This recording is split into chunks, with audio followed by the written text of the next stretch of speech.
What would you do if in the middle of your hunger and shame, someone offered you not coins, but a chance to change your entire destiny? This is the story of Grace, a young woman whose life was tested by poverty, mocked by betrayal, and forever transformed by a stranger's proposition.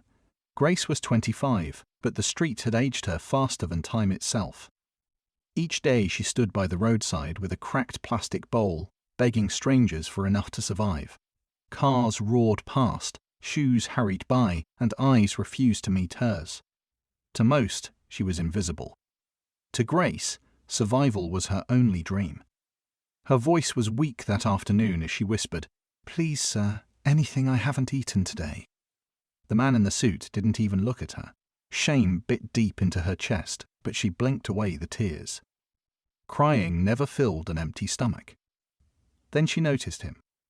A tall man moving through the crowd, but unlike the others, he didn't rush. He walked with quiet confidence, as though he owned the very ground under his feet.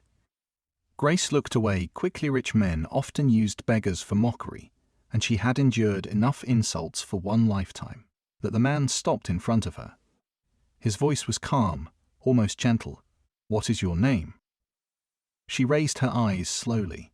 "Grace, I'm Richard," he said. She nodded, unsure why a man like him would bother to speak to her. "Why are you here begging?"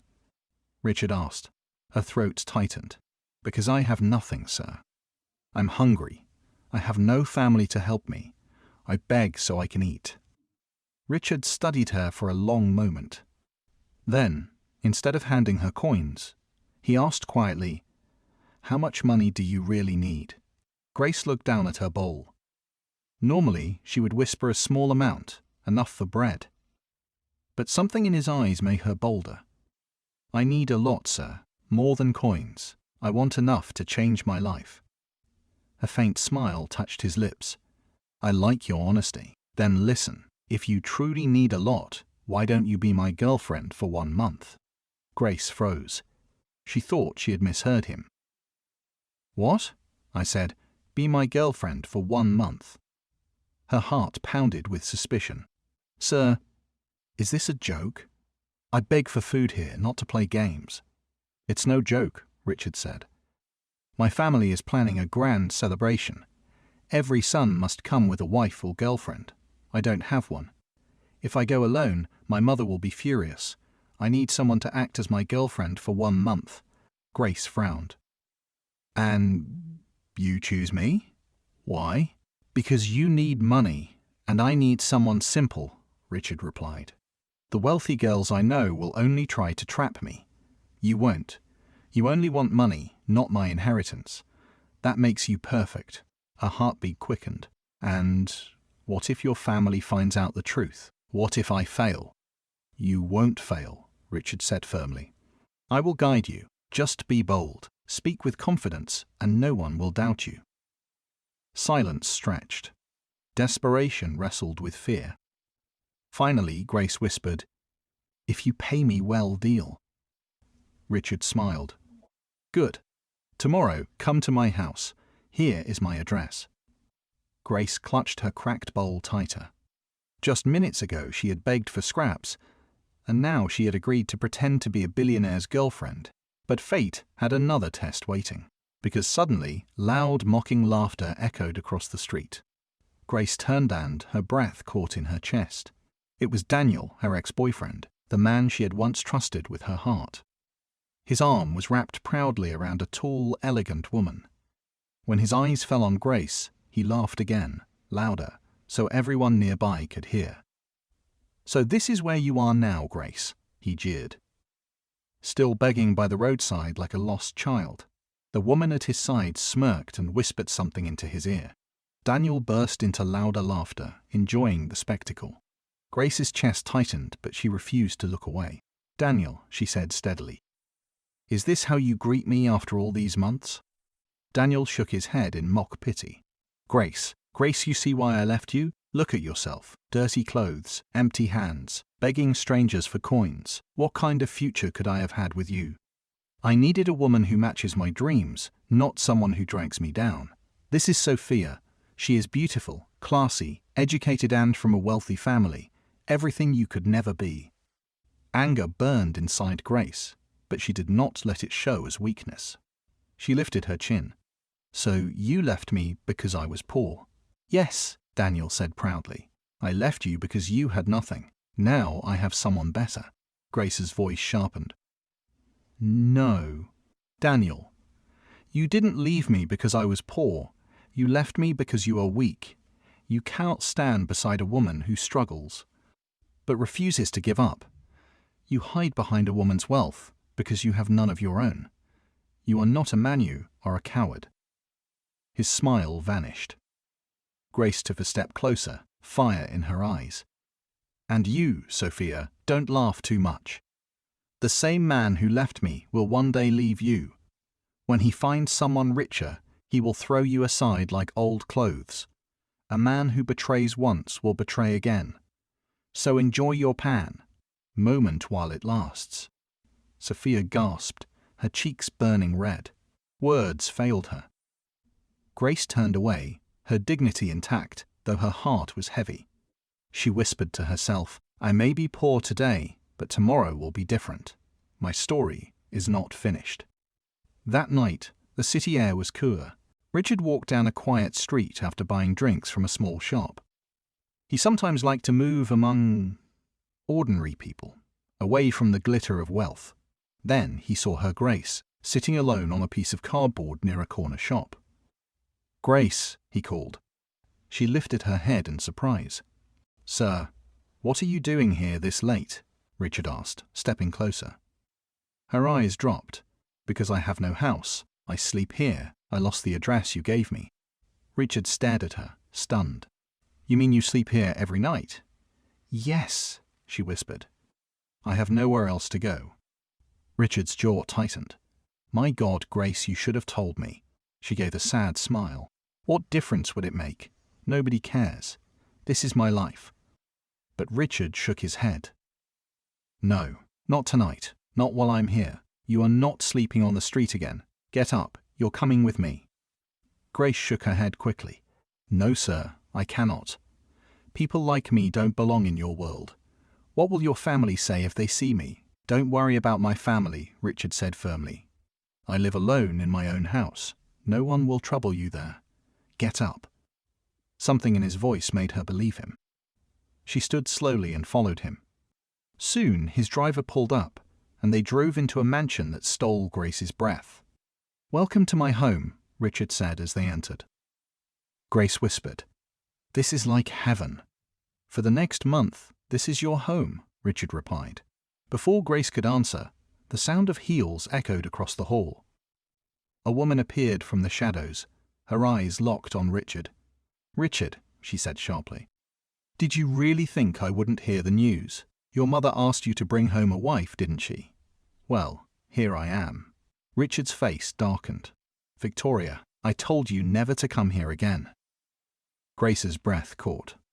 She had just stepped into a world of wealth, lies, and dangerous rivals, and she had no idea what storms were about to begin. Victoria's eyes gleamed as she stepped further into the mansion, her heels striking the marble floor like hammers on steel. Don't push me away, Richard, she said, her voice dripping with entitlement. You know I'm the right one for you. Forget this as stranger. I am educated, I am respected, and my family is everything your mother could ever want. Take me back. Richard pulled his arm sharply out of her reach. His voice was cold. Don't call me your love. We are finished. Leave now before I call security. Victoria's face twisted with fury. You will regret this, she hissed, and with one last glare, she stormed out of the mansion. Grace stood frozen, clutching her hands together. She whispered, Who was that woman? My past, Richard said flatly. And I'm done with her forever. You have nothing to fear. But Grace's heart raced. She was already drowning in lies, and now she had stepped into a battlefield she didn't understand. The next morning she woke in a soft bed but felt like a dream. When she dressed, she barely recognized herself. The mirror reflected a woman who looked like she belonged to wealth, not the streets. Richard appeared at her door. He studied her for a moment and smiled. You look perfect. Remember, Confidence is everything. My mother values class above all else.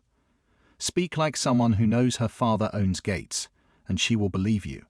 Grace nodded nervously. Her hands trembled, but her spirit fought to be strong. Soon they entered the grand sitting room. Margaret, Richard's mother, sat tall and elegant, her presence filling the space.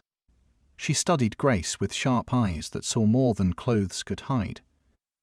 "Mother," Richard said, "this is Grace, my girlfriend."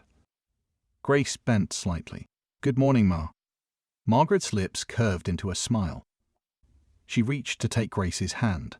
"So beautiful," she said warmly. "Richard has finally brought someone worthy. Tell me, my dear, where are you from?" Grace's heart pounded. She remembered Richard's warning. She forced a steady smile. "My father is a businessman. We live abroad most of the time. I returned recently." Margaret's eyes lit up. "Wonderful. I love families of class. You look exactly like one of them. Richard has made a good choice." Grace gave a small laugh to hide her trembling. The sweat on her back betrayed her fear, but her face remained calm. Margaret asked about fashion, travel, and business. Grace answered carefully, using simple phrases she had once overheard wealthy people say. Each time she stumbled, Richard added a soft word to guide her. Finally, Margaret stood and patted Grace's hand. "You are welcome to this family, my dear. I like you already. Richard, don't let this one go." Grace smiled politely, but her stomach burned with guilt. Later, when Margaret left the room, Grace turned to Richard quickly. "I lied to your mother. My whole body feels like it's on fire." "What if she finds out?" "You did well," Richard said calmly. "She believes you. Relax. Take some fresh air outside if you need it." Grace nodded and stepped out into the garden, her heart still pounding. The compound was wide and beautiful, but peace vanished the moment she saw a familiar figure standing near the gate. It was Sophia, the same woman who had been with Daniel the day before. Her face twisted into a smirk. "You?" she said sharply. Grace stiffened. "What are you doing here?" "That is my question," Sophia shot back. "This is my aunt's house. Margaret is my mother's sister. And you dare to stand here dressed like a queen, calling yourself Richard's girlfriend? Never. I won't allow it." Grace's knees weakened, but she forced courage into her voice. "If Richard chose me, who are you to oppose it?" Sophia stepped closer, her eyes filled with venom. "Because I know who you really are. Yesterday I saw you begging on the roadside with a dirty bowl. You are nothing but a beggar, and now you stand here pretending to be a lady from wealth. Pathetic. I will expose you." Grace clenched her fists. "Richard knows me, and he still chose me. That is all that matters." Sophia sneered. "Watch me. I'm going inside right now to tell my aunt the truth. Let's see how long your lies will last." Grace's face went pale. "You wouldn't dare." "I already dared," Sophia smirked, spinning on her heel. Grace's heart thundered as Sophia stormed into the house. She whispered, "God, what do I do now?"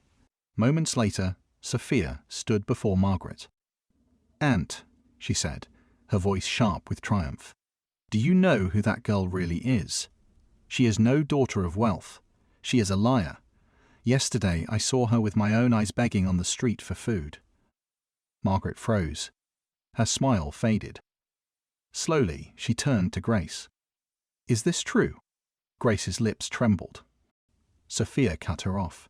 "Don't bother lying. I saw you myself. She is nothing but a beggar pretending to be rich so she can trap Richard. She wants his money." Margaret's eyes hardened. "Answer me now.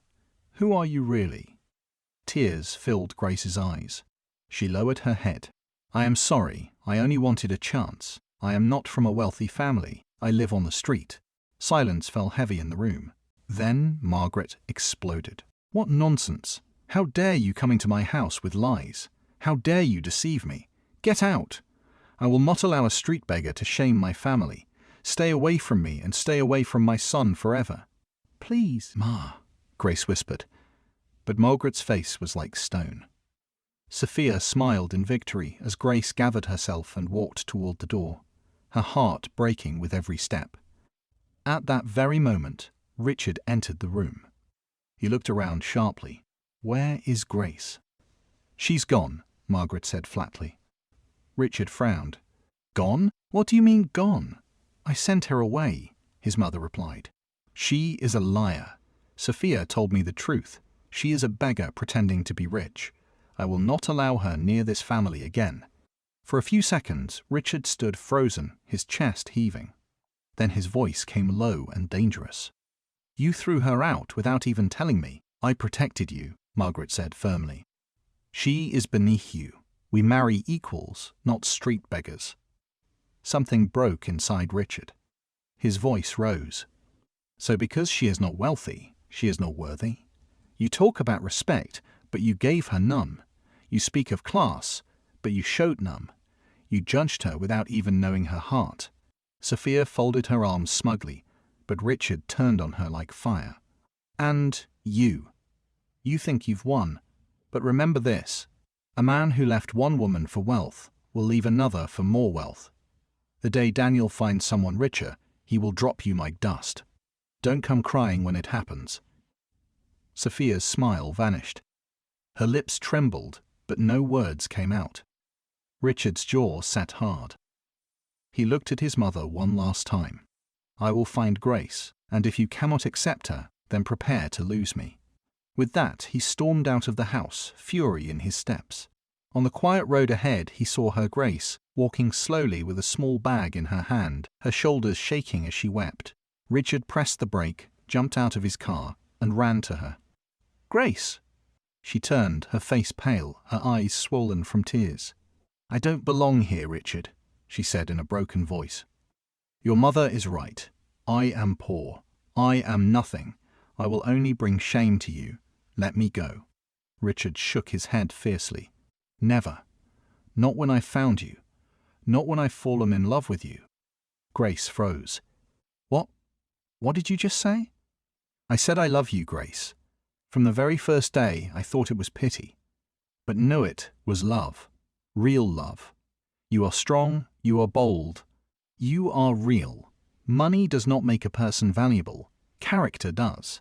And you have more character than all those so-called wealthy women put together. I won't let you go. Not now, not ever." Tears fell harder down Grace's cheeks. "But your mother will never accept me. Sophia will not stop until she destroys me. How can I stand in this world of riches?" Richard held her face gently. "You are not a beggar to me. You are the woman I love. Say yes, Grace. Stay. Give us a chance." A bag slipped from her hand. Slowly, she nodded through tears. "Yes, Richard, I will stay." Relief lit his face. He pulled her into his arms, holding her tightly. "You are mine, Grace, and I will never let you go." But while they clung to each other, storms were gathering in the distance. Because Sophia's pride had been wounded, and Victoria's jealousy had not burned out. And soon, Grace would face trials that would shake her faith, test her dignity, and reveal just how far love could go against the power of pride. The days that followed were quiet on the surface, but tension moved beneath like a river of fire. Grace tried to settle into Richard's mansion, yet every step reminded her that she was walking in borrowed shoes. She tidied her room, helped the cook in the kitchen, and kept her head low. Still, whispers of doubt gnawed at her heart. Would his family ever truly accept her? But storms never wait long to announce themselves. One afternoon, the gates swung open and Victoria strode in, her eyes sharp with rage. She ignored the servants' protests and walked straight into the living room where Grace was folding laundry. "So, it's true," Victoria said coldly. "You're living here now like a queen, a beggar who stumbled into a palace." Grace stiffened but refused to be shaken. "Richard is not at home. You should leave. I didn't come for him. I came for you." Victoria's voice cracked like a whip. "Stay away from my man. You don't belong here. You have nothing. You are using him for money." Grace's body trembled, but her voice stayed calm. "Yes, I was poor. Yes, I slept on the streets. Yes, I begged to survive. But tell me, Victoria, if I am nothing, why did Richard choose me over you? You had the beauty, the money, the respect of society, yet he left you. Do you know why? Because love is not about wealth. It is about the heart. My heart is real. Yours is filled with pride and greed." Victoria's face twisted. "How dare you speak to me like this?" "I dare," Grace said firmly, "because I am no longer the weak girl you think I am. Richard loves me, not you. You can insult me for being poor. But poverty is not a crime. Pride is. And pride is the reason you lost him." Victoria's hands clenched into fists. "Enjoy this mansion while it lasts. You won't be here for long. I'll make sure of it." Grace held her gaze. "You cannot stop love. You can try, but you will fail. Richard has made his choice, and his choice is me." The silence between them was sharp. At last, Victoria spun on her heels and stormed out. Grace let out a shaky breath, her hands trembling. But inside, her heart was stronger than it had ever been. That same week, in another corner of the city, Sophia's world began to unravel. She had always walked proudly beside Daniel, convinced she had won a greater prize than Grace. But fate had a cruel way of exposing lies. She stepped into a small restaurant one evening, expecting to meet Daniel for dinner. Instead, her ears caught his voice at a corner table. He wasn't alone. Sitting beside him was a young woman, heavily pregnant, her belly round and unmistakable. Sophia froze where she stood, hidden by a pillar, her heart pounding. "My love," Daniel whispered to the woman, his hand resting on her stomach. "Don't worry. Just be patient. Once I finish collecting money from Sophia, we will be free. I'll run away with you. We'll travel abroad and raise our baby far from here." The woman smiled shyly. "Are you sure? What if she finds out?" Daniel laughed coldly. "She won't. Sophia is a fool. She thinks I love her, but I only love her money. Once I empty her account, I'll disappear. She is nothing but a bank to me." The pregnant woman giggled. "You're too wicked." "Wicked but smart," Daniel replied. "Soon we will live like kings abroad." Sophia's legs nearly gave way. Betrayal tore through her chest like a blade. Her vision blurred with tears. So this was the man I mocked Grace for. This was the man I believed in. Stumbling out of the restaurant before she was noticed, Sophia leaned against the wall outside, gasping for air. Her mind raced back to Grace's words on the roadside.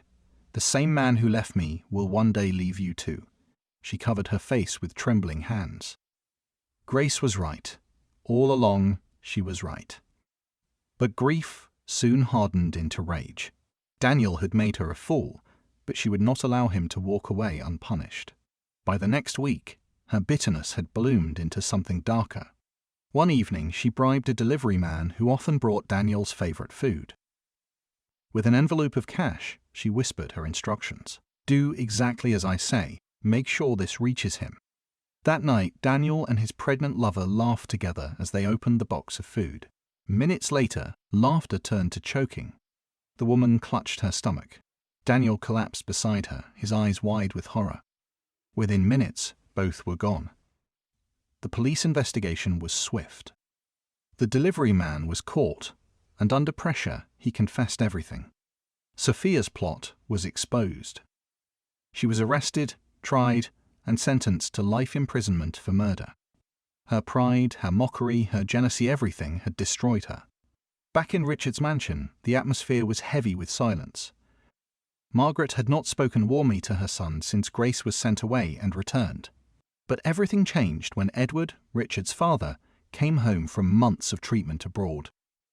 The family gathered in the living room. Grace sat quietly beside Richard, her head bowed, while Margaret sat stiffly across from them. Edward's deep voice broke the silence. "I already know what happened. Grace was thrown out. Sophia tried to disgrace her. And you, my wife, stood against her." Margaret's chin lifted. "Yes, because she is poor. She lied about her background. How can a girl like her fit into our family?" Edward leaned forward, his eyes hard. "And where were you from when I met you? Were you not a poor girl from a small village? Did you not wear the same dress day after day until I married you? Poverty is not a curse, Margaret. Or have you forgotten so soon where you came from?" Her mouth opened, but no words came out. Edward continued, his voice sharp. You have no right to choose a wife for our son. That is his decision. If Richard has chosen Grace, then so be it. End of story. Tears welled in Grace's eyes. She never imagined someone would defend her so strongly. Edward's tone softened. Wealth is nothing without love. I married you when you had nothing, and look at us today. Why deny our son the same chance? Margaret lowered her head. For the first time, shame washed over her. Slowly, she turned to Grace, her voice trembling. My daughter, forgive me. I judged you too quickly. I thought only of wealth and forgot that love is what truly matters. From today, I give you my blessing. Grace gasped. Thank you, Ma. I promise I will love Richard with all my heart. Relief spread across Richard's face. He took Grace's hand in his and smiled. For the first time, it felt like they had truly won a place in his family. 2 weeks later, Richard led Grace to a beautiful garden filled with flowers. He took her hand, looked into her eyes, and said, Grace, you are the love of my life. I don't care about your past. I only care about us. Will you marry me? Tears ran down Grace's cheeks as she whispered, Yes, Richard. Yes, I will. He slipped a diamond ring on her finger, pulled her into his arms, and kissed her softly. Their joy seemed complete. But destiny had one more secret to reveal. The next afternoon, Richard walked into a luxury hotel for a major business meeting. He wore his best suit, expecting to sign a deal that could change the future of his company. But when he entered the conference room, his steps faltered. Sitting at the head of the table, calm and composed, was Grace. He froze. What? Grace, what are you doing here? Grace stood and walked toward him gracefully. Good afternoon, Richard. Welcome. You came to meet Mr. Thompson, the oil and gas magnate, didn't you? Well, you have. He is my father, and I am his daughter. Richard's world tilted. Grace was not the beggar he thought she was. Richard's mouth went dry. He stared at Grace, his mind racing in disbelief. Your father is Mr. Thompson? Grace nodded, her voice steady. Yes. The man you came here to meet is my father. I am his daughter. Richard staggered back a step. But you told me you had nothing. You said you lived on the streets. Grace's eyes softened as she reached for his hand. I need to tell you the truth now, Richard. I was never really poor. I disguised myself. I walked among the forgotten because I wanted to see who would love me, not for my father's money, not for my family's name. I was tired of men chasing wealth, not my heart. I needed to find someone real. Richard's chest rose and fell. So, all this time you were testing me? Yes, she said gently. And you passed the test. You loved me when you thought I was a beggar. You fought for me when your own family rejected me. That is how I know your love is true. For a moment, Richard was silent, the weight of her revelation heavy on his shoulders. Then his lips curved into a slow smile. Grace, you don't know what this means to me. You could have been anyone, but you chose me. I loved you when I thought you had nothing, and now I love you even more knowing the truth. Nothing can change that. Tears welled in Grace's eyes. And I love you too, Richard. Forever. Their embrace sealed the moment, but elsewhere, pride and jealousy were reaping their harvest. Sophia, already condemned for murder, spent her days in prison haunted by regret. The woman who once mocked Grace for her poverty now lived behind bars, stripped of every illusion of wealth. And Victoria, Richard's ex, faced her own downfall. In her pride, she had chased after a man who seemed rich, dressed in fine clothes and speaking like a businessman. But months later, the truth came out: he was a fraud. By then, she was 6 months pregnant, abandoned and alone. She wept in her small rented room, her dreams shattered. I mocked Grace, she thought bitterly. But look at me now. I traded love for pride, and pride has left me empty. Meanwhile, joy was rising in the Williams family. Margaret had swallowed her pride and embraced Grace fully. Edward stood proudly at his son's side. On a bright morning, the church bells rang. Grace walked down the aisle in a white gown that shimmered with quiet dignity. Richard stood at the altar, his eyes shining with love. Family, friends, and business partners filled the pews, watching a union that seemed touched by destiny. Richard, the pastor, asked, "Do you take Grace to be your wife?" "I do," Richard answered firmly.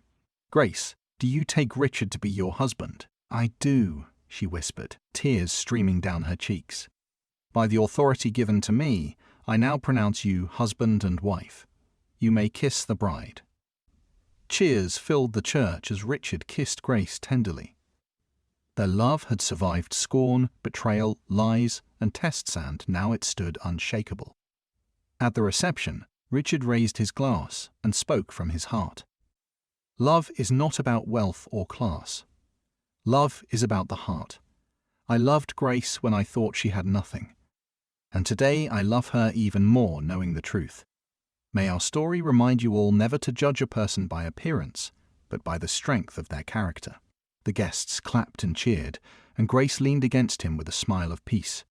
There, forever had begun. Pride destroys, envy poisons, and lies collapse under their own weight. But love that sees beyond wealth, beyond status, beyond shame, that love endures. Grace was mocked as a beggar, but she rose to stand as a wife and daughter of honor. Her story is a reminder that destiny does not bow to pride, and true love cannot be bought, it must be proven.